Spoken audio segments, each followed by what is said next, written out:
Hello, everyone. Thank you so much for joining us today. My name is Ashanti McGee. I'm the Grant and Access Manager at Creative West. Welcome to our capacity building webinar series. We've created this series to address the needs of artists, arts organizations, and state arts agencies. This series is a direct response to expressed needs of artists, arts organizations, and said state arts agencies. Our goal is to facilitate professional development and strengthen the creative community through sharing valuable information.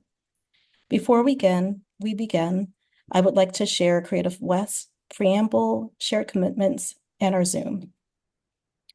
For our preamble, Creative West shares a fundamental and abiding commitment to equity, accessibility, inclusion, and belonging.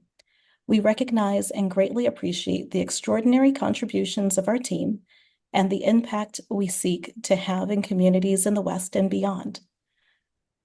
We understand that trust is built slowly with communities we wish to serve that have experienced generational betrayal and trauma. Our shared commitments provide a grounding for generating spaces of trust and safety within our team and the communities we seek to serve through our work. We are dedicated to seeing these commitments reflected in our work over time consistently. Next is our shared commitments.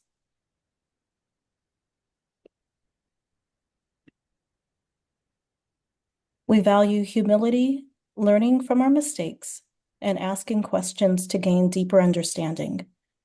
We feel empowered to hold one another accountable, establish boundaries, and ask each other for help.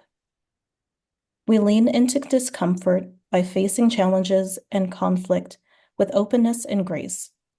We stay present by listening actively, being mindful of body language, and participating with the fullest of our ability. We share from our own experiences and grow as a team through the inclusion of every individual voice. We prioritize accessibility and are mindful of our language in ensuring belonging for all. Thank you so much. Let's see. And next is Zoom norms. Please keep your microphone muted when not speaking, and you can find the mute button on the far left corner. Please rename yourself and yourself to your first and last name, as well as your state or jurisdiction acronym. And you can click on participants, hover over your name, and click the More button to change. To ask questions or to make comments, please use the raised hand function and/or write your question in the chat at any time. And you can click reactions in the middle of your screen and choose raise hand, or click in the chat in the middle of your screen to write your question or comment. Live transcripts are turned on at this time, and you can view and hide those by change the size as well as other functions by using the up arrow on live transcript, which is either in the middle of your screen or behind the More button with the three dots on the right of your screen. And next, I am going to hand it over to Anika. Our first webinar of the series is Creative Capacity. Of the Creative Capacity Building series is called Community Outreach, and is hosted by Anika Tanay, Director of Grants, Awards, and Programs. And I'll hand it over to Anika. Thank you so much, Ashanti. Can everyone hear me? I can't see you right now because I've got my screen set up in a certain way. But let me know, Ashanti, if I'm not heard or anything. We are so happy to have you all here today. And I want to just also, right from the beginning, open up the chat. That is going to be an important way that we can communicate with each other. I have a lot to share with you, but I want to make sure that you know that the chat is yours. So please feel free to introduce yourselves, say where you're calling in from, who you are, what your work is, why this session was important to you. anything like that. So, good afternoon, everyone. Of course, my name is Anika Tene, and I'm honored to welcome you to today's session on community outreach, amplifying impact through inclusive engagement. Throughout my career, I've been driven by a personal mission. I had a mentor who asked me what my personal mission was, and at the time I didn't have one. And over the several months, I began to realize that my personal mission is about curating spaces where brilliance can thrive. I'm a singer. I don't always have to have the microphone, but I want to make sure that there's spaces for other singers, other artists, um, who may not always have access, may not always have power, may not always have resources to use their voice. And so throughout my career, whether it's in the arts, in education, or community engagement, my focus has always been on creating opportunities for individuals and communities to shine, to feel empowered, and to realize their potential. So, as you've heard, I'm currently the Director of Grants, Awards, and Programs at Creative West.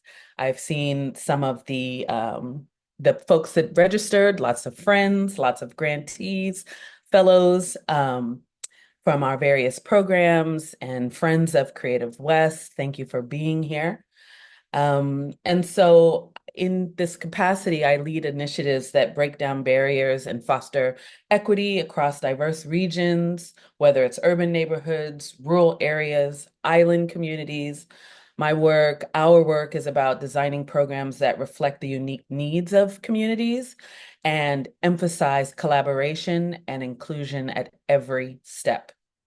So this mission to curate these spaces has guided me through my roles from supporting underserved artists and communities in South Africa to building equity-focused education programs at the Kennedy Center and leading cultural engagement as a chair of the Arts Commission here in Arlington, Virginia, land of the Anacostans, where I currently live. I grew up in California, so I am a Creative West region person.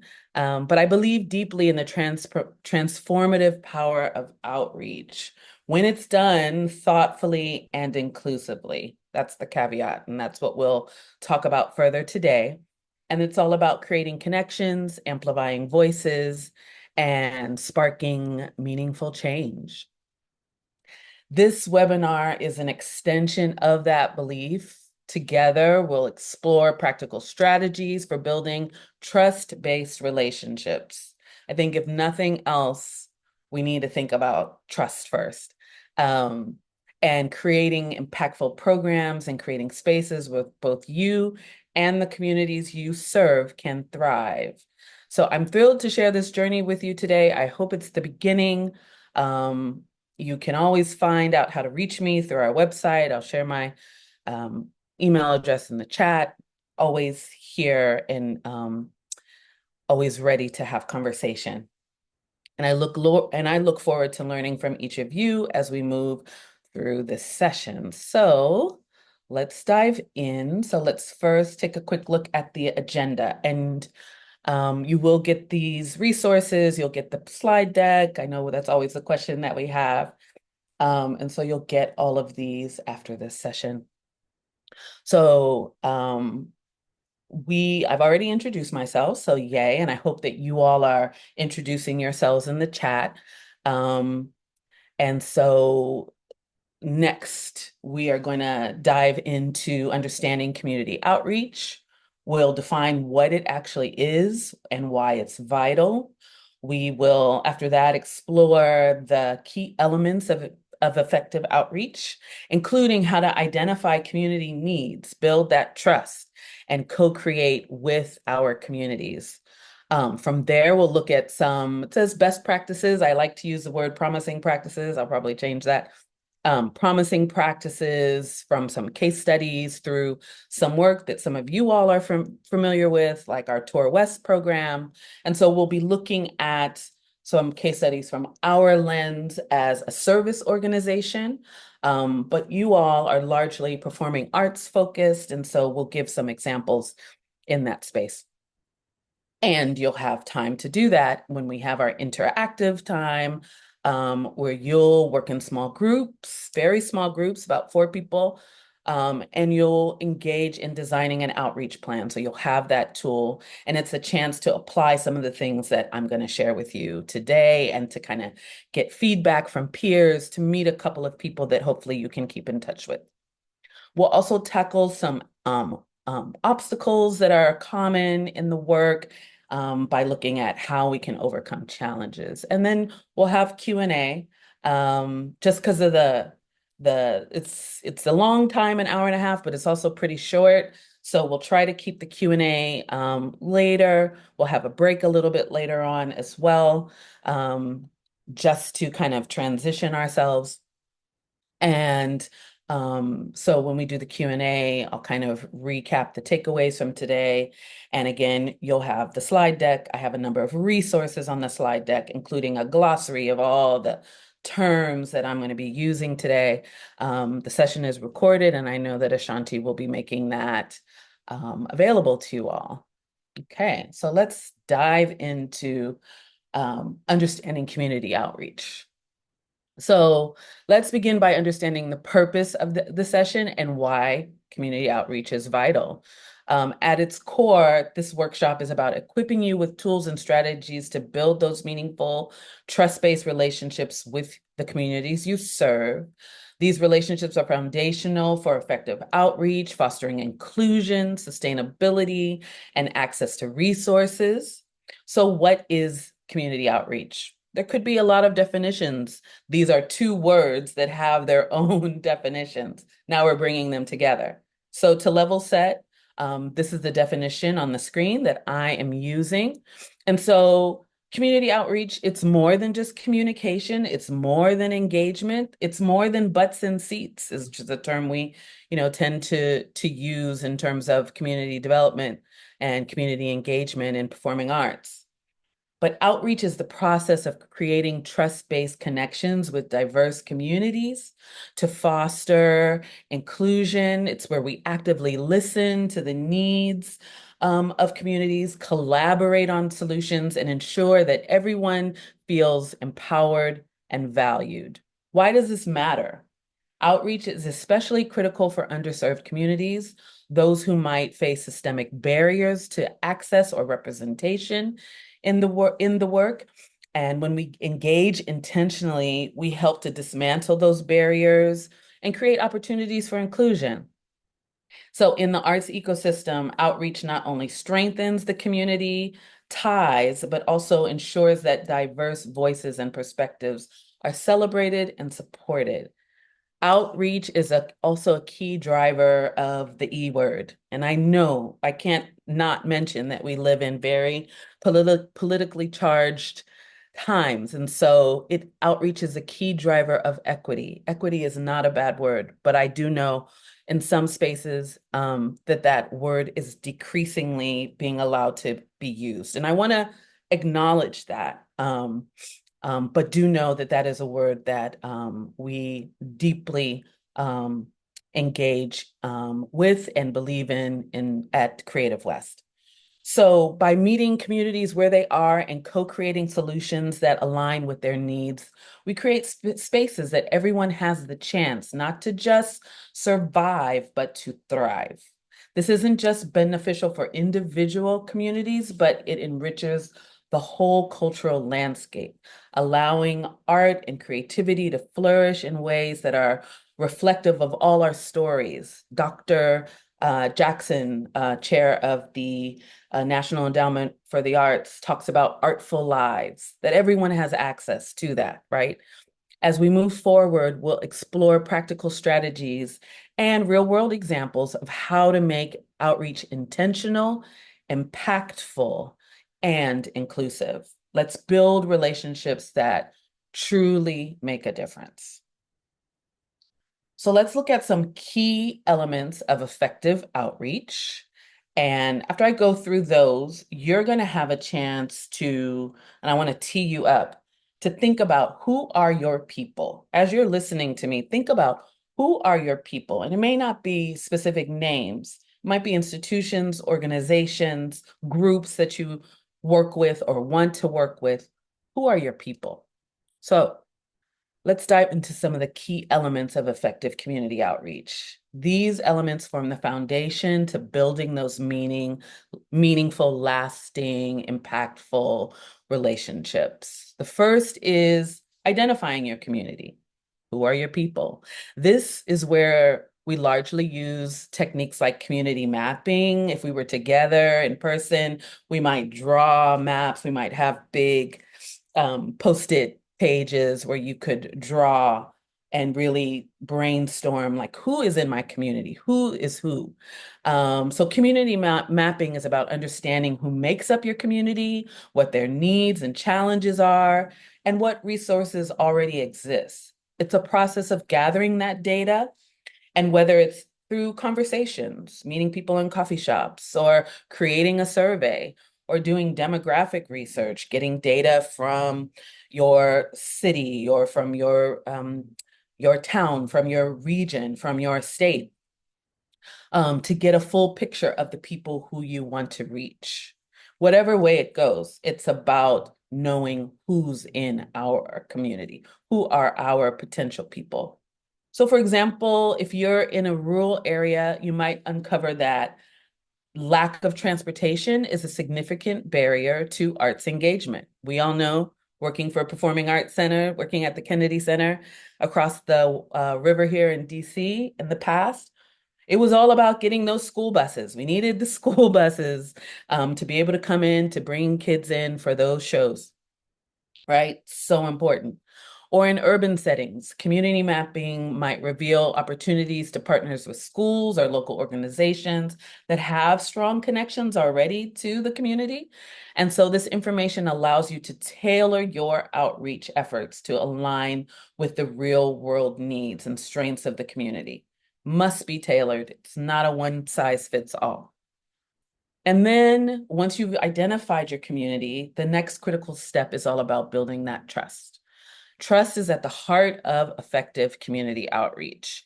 This means leading with transparency, flexibility, and commitment to listening. Trust is earned, right? When communities feel seen and respected, not just as beneficiaries, but as partners in shaping the work that we do. So a great example from our point of view would be offering a flexible funding program or resources that communities can use as they see fit, rather than imposing rigid requirements. This approach recognizes the expertise that the community already holds and acknowledges their ability to self-determine, right, what's best for them. When trust is prioritized, it opens the door to deeper, more authentic relationships. So I've given an example of how we look at things at Creative West. I want to acknowledge that there's people still coming in. So Ashanti, if you can be looking at the participants for letting folks in. But you, in your world, let's talk about a few examples. What about a performing arts center that's in a metropolitan area and it wants to engage with the local Latinx community, which has expressed interest in preserving their cultural traditions through music and dance? Instead of creating a pre-designed program and asking the community to participate in it, the center would set aside a flexible grant specifically for this community, right?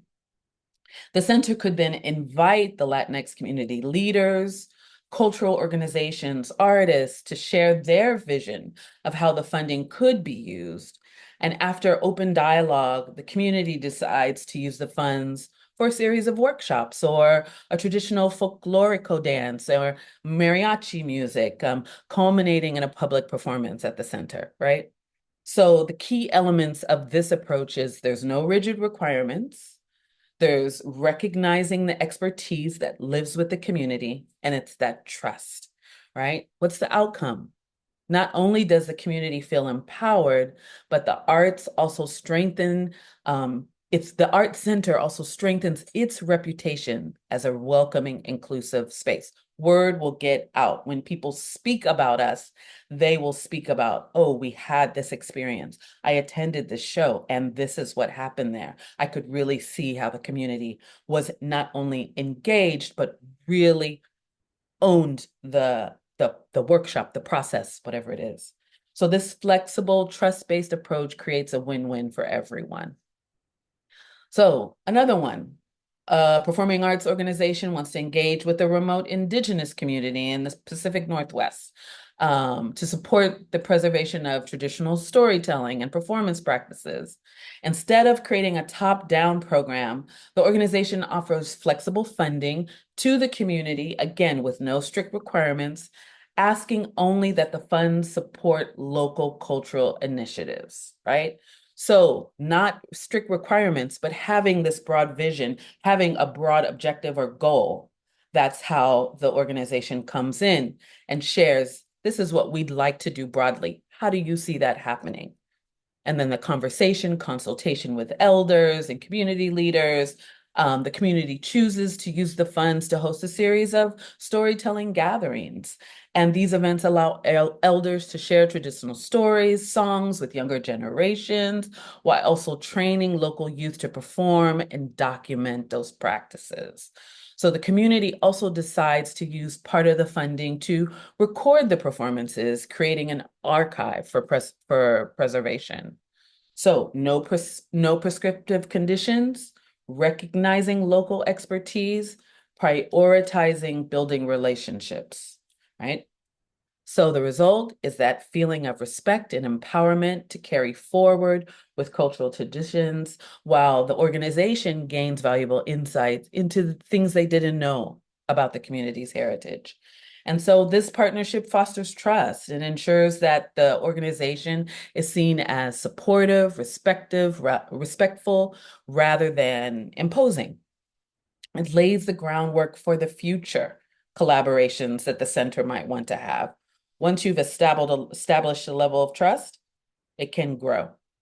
Once you have established a level of distrust, that could also grow.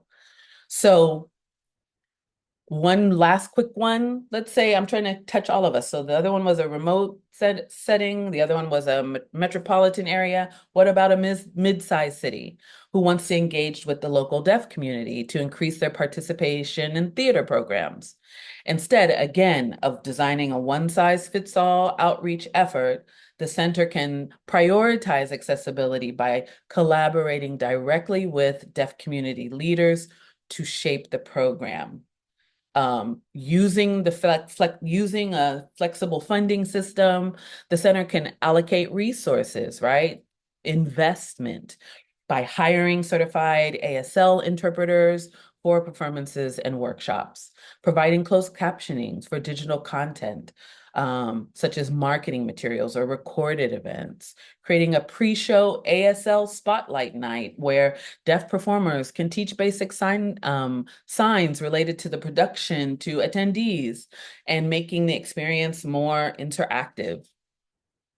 So the key elements here are community collaboration, removing barriers, and demonstrating commitment. Ideally, the result is that the deaf audience members feel welcomed and valued as a part of the community. The center also builds trust with them, leading to the potential for more programs in the future. And so this also highlights how having flexible funding resources and a community-centered approach can remove barriers and foster authentic connection. So what lies at the heart of all three of these examples is really building trust, right?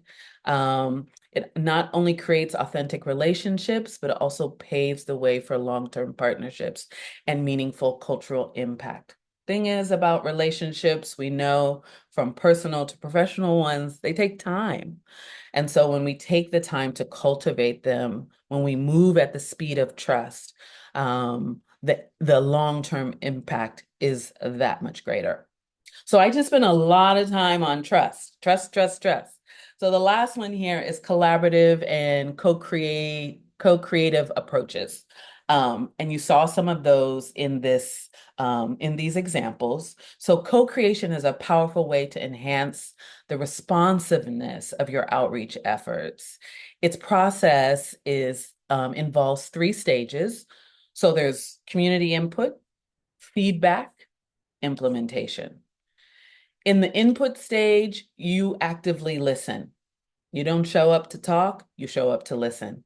What are we listening to? Community ideas, community concerns, community aspirations.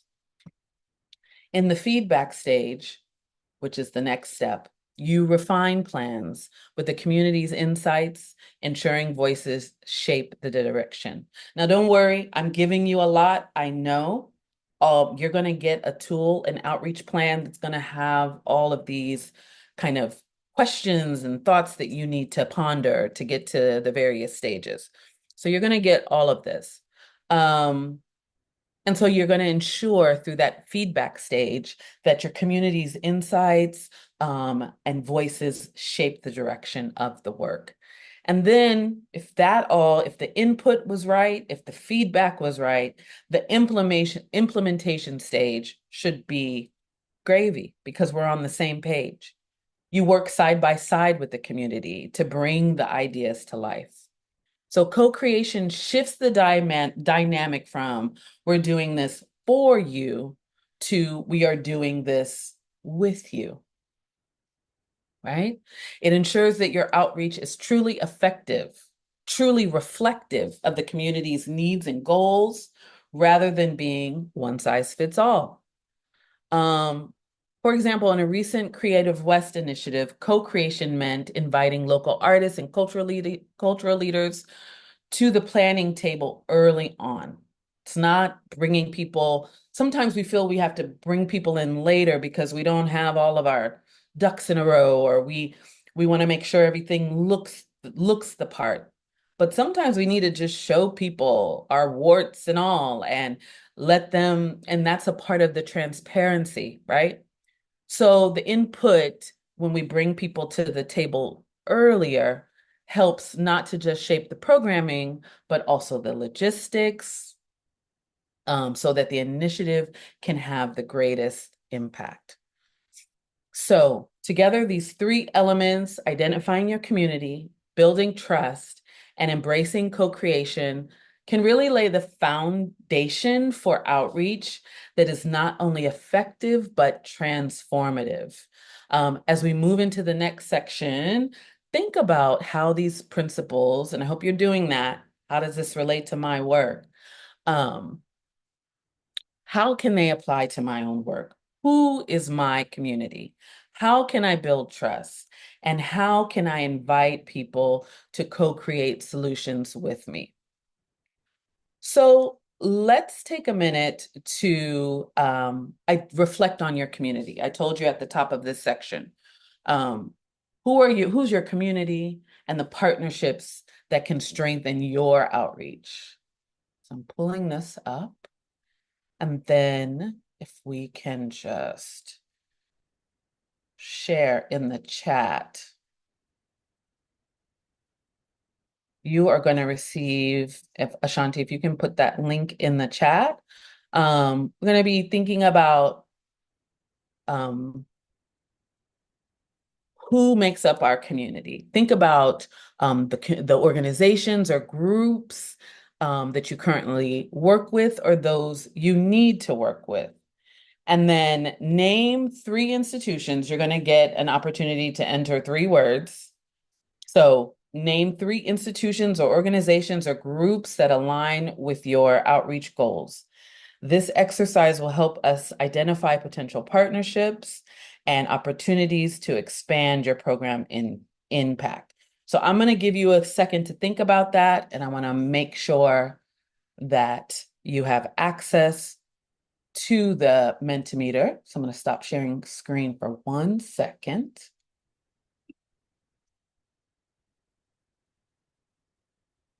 Who are the folks that you need to work with or already working with? Are people getting access yet, Ashanti, if you can just unmic because I can't see anyone right now. Okay, I'm unmiked. Or unmuted. See. Okay.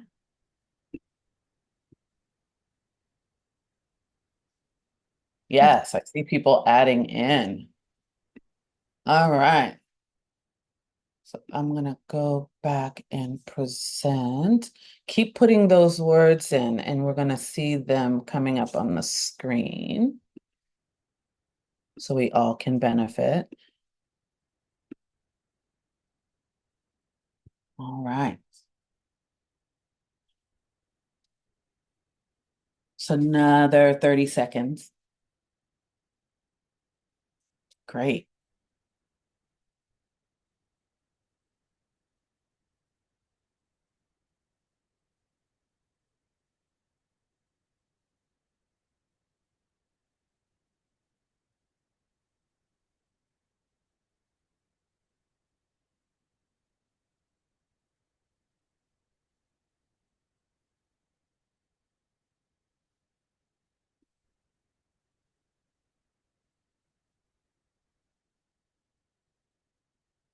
Back to my outline. Good, good, good. Lots of things popping up. So I'm seeing schools and artists as you know how these word clouds work. The words that most people are saying, those become the biggest. And you've got a lot of words, a lot of organizations, institutions, groups represented. Some of you have used specific names of organizations. That's great, just to get your brain going. So I see seniors, I see schools, I see artists are areas that are coming together for us. Schools are huge, right? Schools are huge when we think about everyone who's interacting in that school space, from teachers to students to administrators to parents to community organizations that rent space in schools, right? So schools become an important institution in our communities. And I'm sure as many of you are performing arts organization and have arts education programs, schools are paramount. I'm seeing a lot of other broader communities that you're naming, young students, people of the land, healthcare providers, rural populations, immigrant and refugees, public libraries. Public libraries. I'm so glad to see that. Libraries are staples in our community. They've got resource boards, right? That whenever I go to the library, I'm looking, glancing and seeing what's going on in the community, right? So that's great. Thanks for the thumbs ups that are coming out too on this. So you all will get these results just to kind of keep your brain working about some of these things. Keep thinking about these things. And I'm gonna go back to my computer's a little slow right now. All right, so I'm gonna stop sharing this and we'll come back to that and I will go back to sharing the presentation.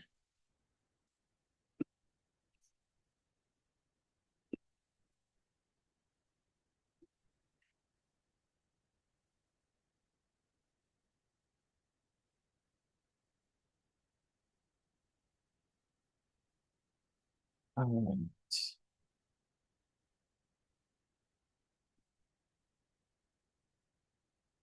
right, here.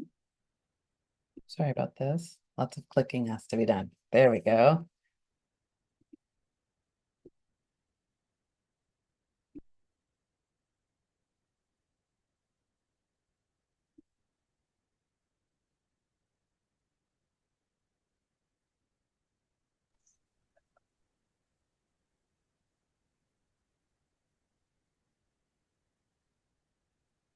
Are you all seeing my screen? Okay, there we go. All right, so we've looked at your results, we've seen that. So thanks for sharing those responses. Thanks for jumping right in. We saw some excellent examples of partnerships. One thing to consider as we look at these results, as we contemplate those results, and you should be able to see those results continuing on your devices. Um, is that we need to consider even further diversifying our partnerships, thinking beyond. So it's great that everyone has put things in there. So hopefully we've all seen some institutions or organizations that we may not have otherwise thought about, right? Healthcare providers, libraries, workforce development programs, even environmental organizations, right? These groups may not seem directly related to the arts, but they can bring new perspectives, resources, and opportunities to your outreach efforts. And these are trusted community institutions that can help bring credibility to you and to your intentions. When folks vouch for you that are trusted elders, organizations in the community, that can be an opportunity. And so we want to respect those relationships when they let us in, right? As we move forward, let's keep brainstorming. I'm gonna go to the restroom again. Okay. As we move forward, let's keep brainstorming how we can align with these and other partners to create meaningful, sustainable connections. Okay. So let's talk about a few case studies quickly. And I'm giving you lots of examples here today. And I hope, because I'm giving you Creative West examples, that this will also help some of you to be more familiar with some of our programs and how they work and some of the challenges that we've had and how we've learned from them, right? So we're going to look at three examples of community outreach and action. We're going to look at the BIPOC Artist Fund, and I don't want to make assumptions. BIPOC stands for Black, Indigenous, and People of Color. So we started the BIPOC Artist Fund. I'll tell you more about that. Tour West, I think many will be familiar with. I know that there's a number of Tour West grantees here today. And then our newest program, Cultural Sustainability. So these case studies illustrate how intentional outreach, getting that intentional feedback, advice, active listening to communities, addressing inequities, like letting the truth telling happen, and then creating sustainable impact in the arts really makes a difference.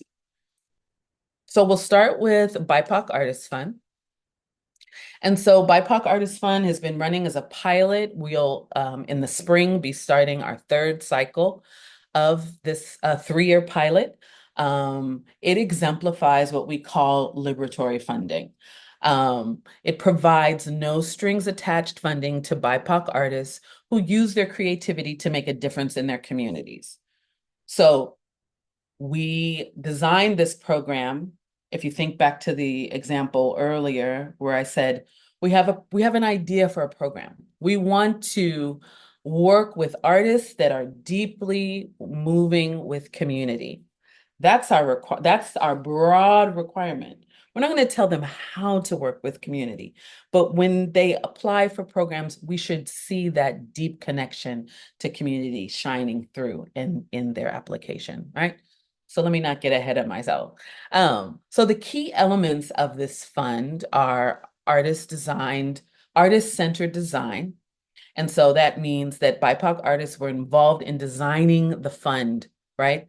Creative West didn't just design the program on its own, but we partnered with members, alumni of our Leaders of Color programs to ensure that the program reflected their needs and values. And so we went through a month program. We hired 18 of our alumni and had a consultant where they really worked together to design that program. There was flexibility and trust. The artists decide how to use the funds, and that's whether it's for salaries, materials, even rest and healing, what they know best, what they need, right? It's coming back to that point. The program connects artists with one another, fostering a network of mutual support while amplifying community voices. By centering equity and minimizing administrative burdens, the fund demonstrates how outreach can shift power dynamics to the community to the artists so they can create transformative outcomes. I never forget with one of our cohorts, we do have group coaching sessions, just one session a month for 4 months.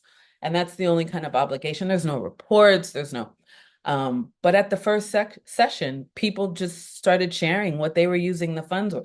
This was not asked, um, even in the proposal. It's more, how is this work? How would you use funds to impact your community? That's what we really wanted to know. And their ability to articulate that, so that application reviewers were really clear about what they wanted to do, was really what it was about. And so from there, we found people just sharing out of their own what the funds were used for. And it was just such a beautiful thing. That trust, right? When you sort of say, you have to tell me, doesn't that create some kind of tension and friction? But it just kind of organically happened, and it's created a program that's built on a lot of trust, right? So I'm giving you a spotlight of these. I'm giving you the resources for some of these documents, for some of these programs, so that you can learn more about them should you wish to. And then Tour West. So many will know about Tour West. It focuses on expanding access to high quality performing arts experiences, largely in rural and underserved communities across our region. And here's what makes Tour West impactful. The program enables organizations to bring performances that otherwise wouldn't be financially feasible. It enables them to increase cultural offerings in areas that often lack them. I love this quote from this whole section is from our in 2022, and some of you may have participated. Ashanti and I and a former colleague did an assessment of Tour West, really reaching out through focus groups and surveys to understand how this 20+ year program has evolved. What are some of the challenges? What are the strengths?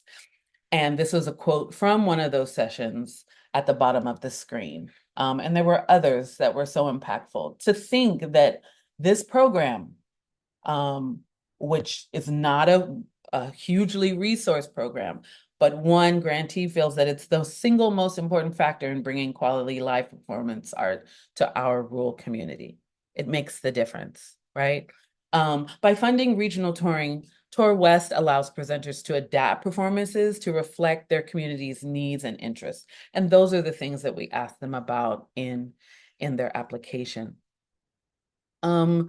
So one of the challenges that certainly came from our study, from our assessment, we learned that the limited funding, along with a really complicated application, could make it really difficult for folks. They would let us know this Tour West application is harder than some of the other applications that are a lot more funds. And so we work to simplify that application. And so it's that responsiveness. When you learn something, what can you do to fix it? So we've thought, what are we doing that is a requirement by this National Endowment for the Arts funded program? And what are we doing just because we've always done it? We've always required all these things, but it's really not essential to the program. And we started to eliminate some of those things. And I think some of the grantees will bear out, some of the grantees who've had this funding year over year or multiple years will bear out that it has gotten easier to apply for the program. And so the reality is we never have enough funding for this program, but we're able to tell these stories like the quote at the bottom and other stories that we have about Tour West, share that with the NEA and say, hey, we need more. We need more for our expansive region. We need more funds. We want to help smaller organizations with these funds. So moving on is our newest program. It's a Wallace-funded program, Cultural Sustainability. It is a national program in each of the U.S. regional arts organizations, our counterparts across the country. We're all running this program similarly and uniquely based on our regions. But it is all around taking trust-based philanthropy to new heights by prioritizing equity and shifting power to communities. So some key features are around unrestricted multi-year funding. Oh, I think I have the wrong slide here. So you'll have to just bear with me. I'll get this corrected. But unrestricted multi-year funding, community-led decision-making, and capacity building. So organizations decide how to use the funds, which relieves the stress of traditional grants and allows for long-term planning. It's multi-year funding. It's 2-year funding. We'd love to be able to do more, but this is a huge step for us as an organization. And we held stakeholder roundtables to find out what is needed. That was what came up. We need multiple year funding. We need to know from one year to the next that we can count on funds. So we tried to respond to that. Community-led decision-making is around involving grantees and community leaders in shaping the funding criteria and application processes and ensuring that they aligned with the community's needs. So we listened through these stakeholder sessions that we held across our region, and then we implemented that directly into the grant program. There's capacity building, so there's peer-led learning communities. This program actually kicks off tomorrow with our peer-led community sessions. There's coaches that have been hired to work one-on-one and in small groups with folks. We aligned tiered funding. That was something else that came out of our stakeholder sessions. And so this model builds resilience across the region's arts ecosystem. So it shows how outreach rooted in trust, collaboration, and equity can empower organizations to strengthen cultural heritage and amplify marginalized voices. I don't want to paint this pretty picture as if we've always gotten it right. This is a road that we've traveled. And so we've learned along the way. And there are also many people who will tell us, and some of you may be in this space now, let us know when we're not doing the right thing. That's so valuable. Sometimes we get afraid or nervous if we get called out for doing something in a way that the community doesn't appreciate, but that strengthens us. If we decide, right, that it took trust even to send that email and say, hey, Anika, I don't like this, or this isn't responsive. And then respond to that. Respond to what was requested. So I will get this slide corrected and put the right notes for cultural sustainability. But ultimately, all these case studies reveal, right, that community outreach is most impactful when it is intentional, inclusive, and collaborative. When we center the voices of those most affected, right? These programs demonstrate the power of outreach to build trust, resilience, and equity. I feel like I'm saying trust over and over because ultimately that's what I want you to get from this session. As you think about your own outreach work, consider how these principles might guide your strategies for deeper community connection. Okay? So we're going to start to turn the table. I've been talking a lot, and here's a little bit more about the common themes from these programs. I've been talking a lot, and now we're going to start to turn the table to you to kind of get in some small groups and think about how these models, how these different examples, how this terminology that we're starting to dig into can inspire your outreach efforts. How can we leverage these principles, right, to foster equity and inclusion? People want to feel seen, valued, heard. That's what we want. That's what I want. That's what you want. And so that's what communities want. Everybody wants those same things, really. And so what are we going to be willing to do to make sure that that happens, right? So I see there's a lot, like 95 things in the chat. And so when you all get ready to go to your small groups, we'll make sure to read the chat and see if there's any questions that are bubbling up so that we can be responsive when you come back to the main session. So designing your outreach plan. And so now it's that time. And so what's going to happen in your breakout groups is you'll work together to create a basic outreach plan. Now, you're not going to be able to get it all done. One, you're going to be working with a couple of people that you've never potentially met before. Maybe you'll end up, these are going to be random groups, but you're going to end up potentially with people that you don't know, which is great.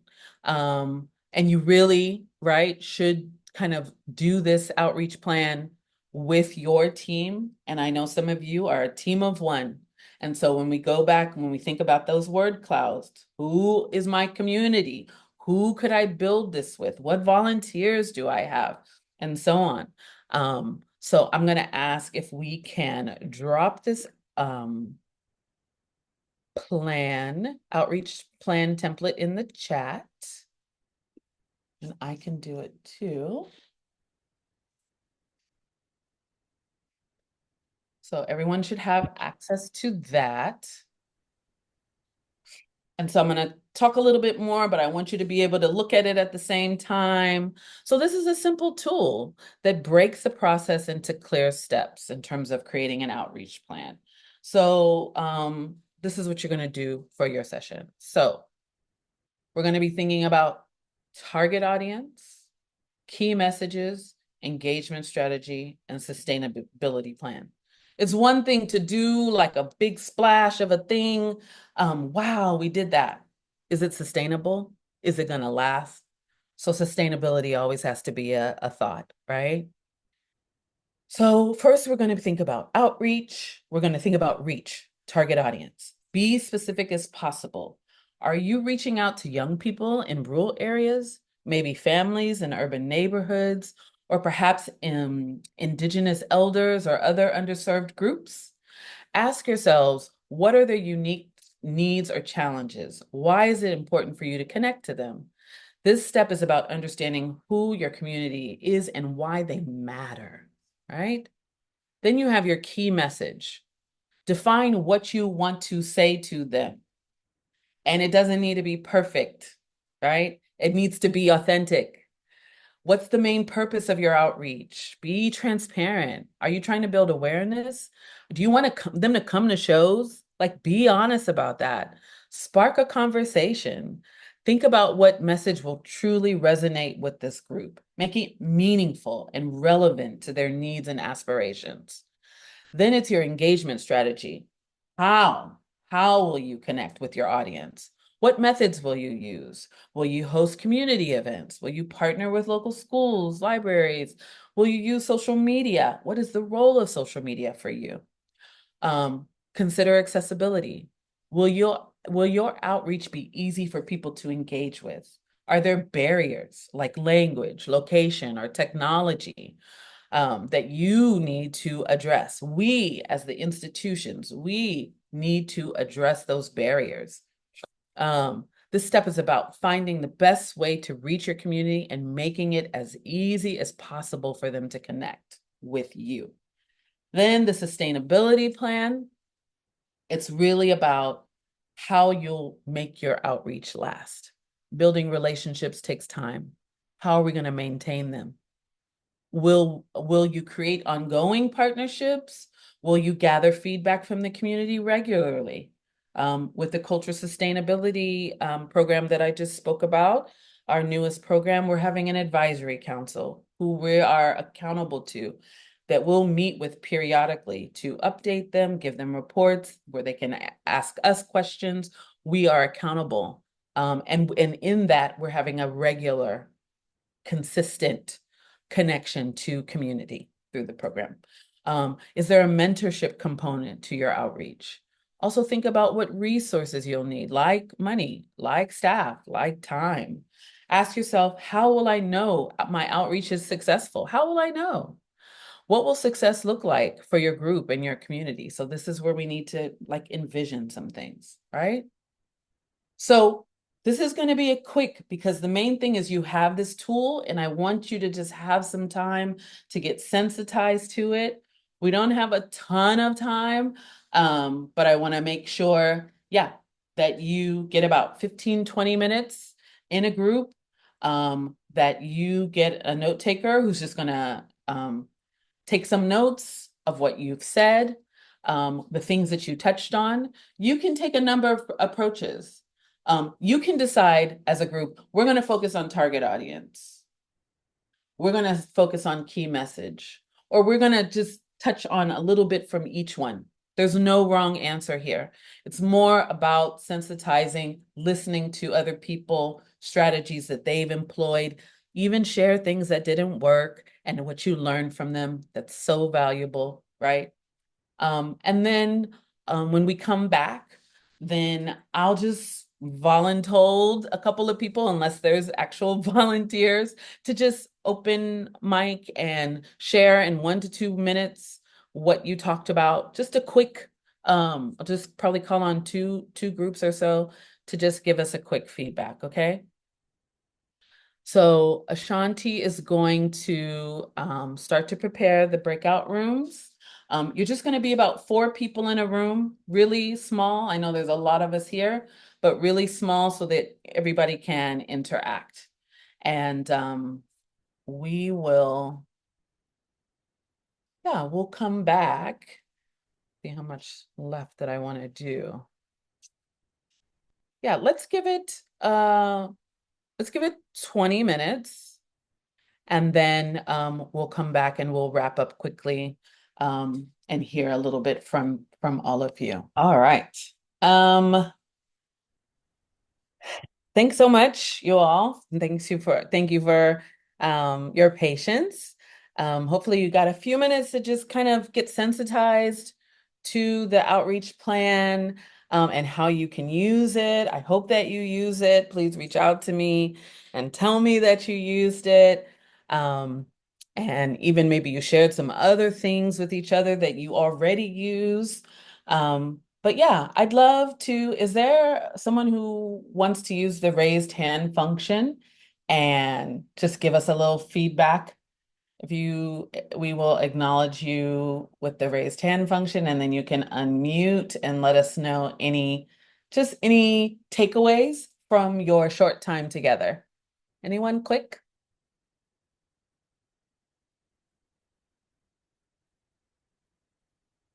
We're gonna close out very soon. I don't know how to raise my hand. Okay. I Well, can't find you know how to unmute, so go ahead. Go for it. Thank you. Yeah, sure. Okay. So we really focused a lot of our time on kind of targeting the audience and talking about the different things of how we can cater like a theater event specifically to a way that would be engaging for that community. So our audience was the Latino community, and we talked about having us it has to be able to be spontaneous, so you can't have some type of rigid seating structure where people have to know ahead of time exactly how many people and who's going to go. um Also constant engagement. There isn't like a central focus just on a stage with a dark audience. There has to be room for people to be able to interact constantly with one another. It's not as much of the importance as just on the stage. It's just as important, if not more important, that people can constantly talk to one another. And also the idea of food being very important, that if they need to have food and not just little charcuterie boards, but like foods that's sustaining, that's also very culturally important for that community. Absolutely. And I can't see you, but I recognize your voice, Inez. Thank you for being here. Um, Thank you for sharing. And I see a few folks are putting things in the chat. So thank you, Cynthia, for your 2 great ideas from your group. Sending a flyer home on program day to make contact with the parents. Yes. Creating a classical music petting zoo. We love a petting zoo, instrument petting zoo. And thanks, Elena, for the approval. And food, thank you, Inez, for food is so important. Something that's going to warm the tummy, warm food is very important. Sometimes it's childcare, right? All of those things play an important role. All right.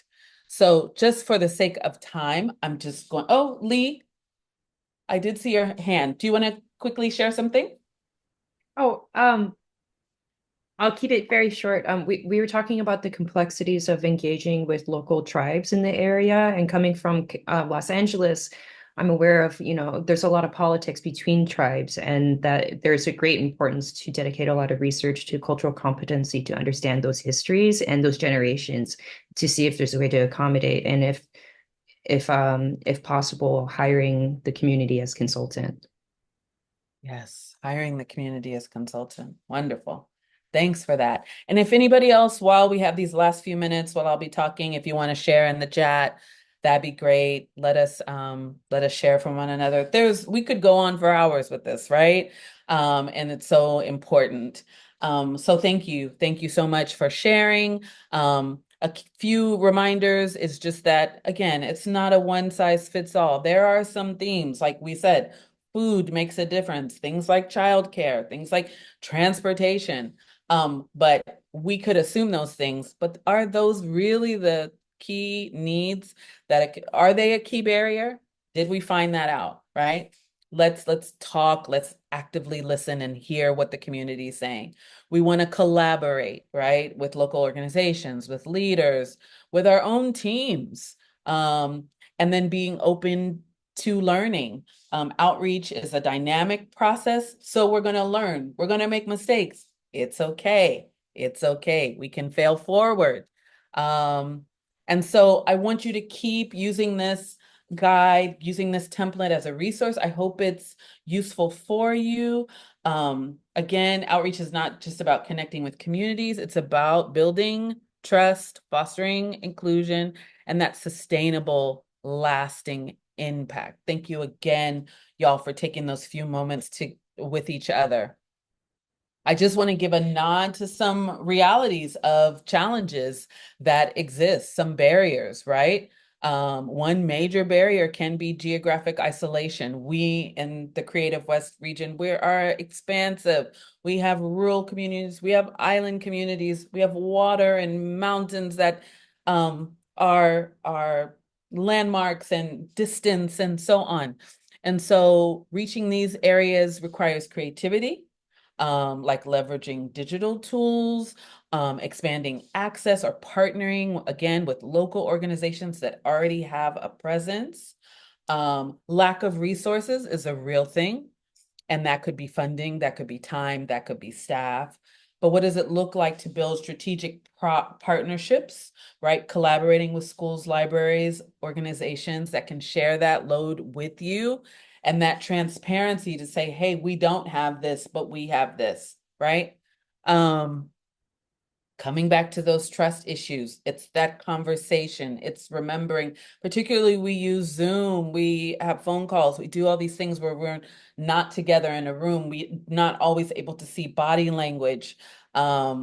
And so we need to kind of always be intentional, mirror, ask questions, be intentional, listen, be transparent, demonstrate cultural competency, right? And I have that word in our glossary of terms in our resources, but it's really about understanding and respecting the values and traditions of the communities you serve, making sure that you're establishing genuine connections, right? So as you think about your outreach efforts, think about leveraging those local partnerships to bridge gaps, things that you don't have. Adapting to each community's unique needs by prioritizing cultural competency. Be patient and persistent in building trust, right? It's the foundation for those lasting relationships, okay? So I don't know that if there's any questions, I want to be cognizant of time and happy to stay on for a couple more minutes. If there are questions, I'm going to look at the chat. But just to round up with some of our takeaways, it's trust, trust, trust, right? That is it. It's understanding your community, knowing that outreach starts with knowing who you're serving. And if you don't know them, learn, reach out, have coffee, reach out, go to someone else's office, go to someone else's space. And being able to tailor your efforts to those unique needs, right? and building trust through collaboration, embracing being flexible. You may have had an idea when you approach the community, but remember that outreach is not one size fits all, and be prepared to put that idea aside or to refashion that idea based on what you learn through active listening. Okay. So this work takes time, but it's also incredibly rewarding. I think not only does it support the work, there's lasting friendships that come for years and years and years from it. When we do this right and build on trust, your efforts not only strengthen the communities you serve, but also enrich the broader cultural landscape. It's about the whole, the ecosystem. We're here to support you at Creative West. This workshop and that we have a series of workshops is all about responding to the needs that you all identified. And you showed up today, and so that means a lot to us. So I really want to thank you for taking your energy and your time today to engage with us. Your commitment is truly, truly inspiring. We look forward to seeing the incredible impact you'll continue to have. We want to hear from you. Please do not hesitate to reach out. In the resources, when you get the slide deck, you'll have the results from the Mentimeter. Remember, we did those word clouds, the outreach plan templates linked there, the BIPOC Artist Fund. We presented at Grantmakers in the Arts in Chicago last fall. And so that whole presentation is there for you to learn more about how we structured that program and worked with community.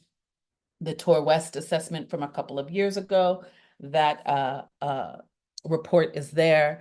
And then a case study about the beginnings of our cultural sustainability program, and then a glossary of some of the terms that I used today. So thank you so, so much. And I'm going to hand back over to Ashanti. I want to thank Bonnie and Tash so much for the interpretation today. Thank you so much for being with us.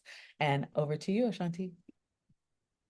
Thank you so much, Anika. Thank you, everyone.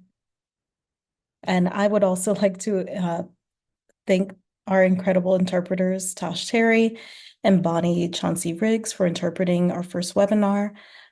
To help us improve future webinars, I will be dropping a survey in the chat and it will also be sent out for the after this session as well. And please make sure to mark your calendars for the next webinar. The next one will focus on emergency preparedness with Jan Newcomb and Ruby Lopez Harper on January 29th. And the registration information will be shared with that for that one soon. And thank you so much for joining us today. And we look forward to seeing you in future webinars. So thank you.